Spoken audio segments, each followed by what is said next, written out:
Very good afternoon. Today we are starting our next topic, that is theories of strategic management.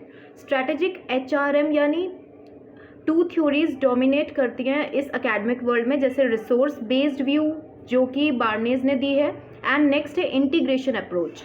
सो बार्ने ने जो दी है उनके according जो human resource management है वो परफॉर्मेंस को बहुत ज़्यादा इन्फ्लुएंस करते हैं, जो डिपेंड करता है किस पे, हमारी दो जो फैक्टर्स हैं उन पर. एक तो ह्यूमन कैपिटल पर, यानी कि जो रिसोर्सेज कंपनी को ऑलरेडी दिए गए हैं, and second is overall organisation performance के ऊपर. सो ये जो पर्सपेक्टिव है बर्ने का, this perspective emphasis on striving for uniqueness. Uniqueness यानी जो भी एक सबसे अलग, सबसे डिफरेंट एक ऑर्गेनाइजेशन परफॉर्म करने की कोशिश करती है, rather than trying to be the best company across all metrics. ठीक है, तो इसलिए बार्ने ने सजेस्ट भी किया है कि that if in entrepreneur has all the resources, सारे रिसोर्सेज अगर एक कंपनी के पास हैं जो भी उनको ज़रूरत है, तो needed to take an advantage of an opportunity, then there is a little need for organizing. Just coordinating and executing is required. Only 2 actions are required अगर आपके पास सारे resources already available हैं. So entrepreneur consider the situation. जो हमारे honour होते हैं companies के, वो क्या करते हैं, सिचुएशन को एनालाइज भी करते हैं to exploit the arbitrage opportunities created by changes in environment. ये जो इतना बड़ा पैराग्राफ है ना, इसको मैं अपनी लैंग्वेजेस में जो मैं समझ पाई हूँ इसको वो मैं कन्वर्ट करके बता रही हूँ. So resources that might be important entrepreneurs include, क्या क्या एंटरप्रेन्योर्स को ज़रूरत होती है, किस किस रिसोर्स की ज़रूरत होती है. वो होती है कि एक बेटर स्किल्ड होना चाहिए एक जो हमारा एंटरप्रेन्योर है या फिर कोई एम्प्लॉई है जिसको परफॉर्म करने अपने सारे एक्शंस, तो स्पेशल इन्फॉर्मेशन उसके पास होनी चाहिए, या फिर लीडरशिप कैपेबिलिटीज़ उसके पास होनी चाहिए, एजुकेशन एंड एक्सपीरियंस जो उसमें एक एंटरप्रेन्योर में ऑलरेडी इनहिबिट होता है. ठीक है, तो इसलिए, और सोशल नेटवर्क्स भी होते हैं वो भी होने चाहिए.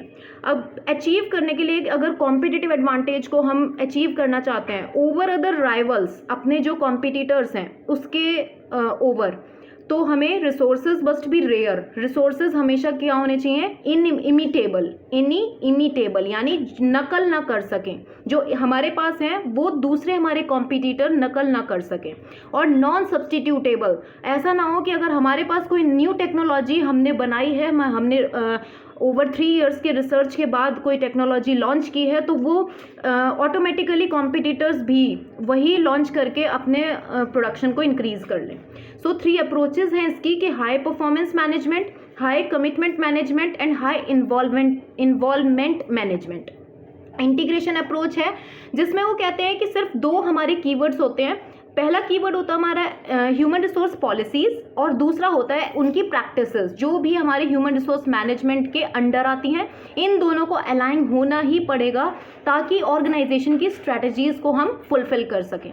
सो इसमें 3 टाइप्स के पॉसिबल टाइप्स भी हैं, मतलब इंटीग्रेशन के. पहला हॉरिजॉन्टल, जिसमें हम क्या करते हैं हॉरिजॉन्टल में कि हॉरिजॉन्टली जो हमारा एक होता है वर्टिकल और एक होता है हॉरिजॉन्टल. हॉरिजॉन्टल में हमारा एक सबसे मेन फैक्टर होता है जो कि होता है कि horizontal integration in HRM ensures that HR policies and practices are consistent with each other. एक दूसरे से कंसिस्टेंट होनी चाहिए. और ये कंसेप्ट एक्सप्लेन भी करता है कि भाई कंबाइंड परफॉर्मेंस अगर तुम कर रहे हो HR पॉलिसीज़ की और प्रैक्टिसेस की, वो हमेशा ही उसका सम परफॉर्मेंस के जो ऑल ओवर हमारा मेट्रिक आएगा उसके ग्रेटर ही होगा. ठीक है, तो इसलिए ये एक यूनिवर्सलिस्टिक मॉडल भी है. इसको हम और दूसरे नाम से बोल सकते हैं कि एक यूनिवर्सलिस्टिक मॉडल है जिसमें रिलेशनशिप देखते हैं HR प्रैक्टिसेस और बिजनेस के बीच में, जो कि लीनियर होता है.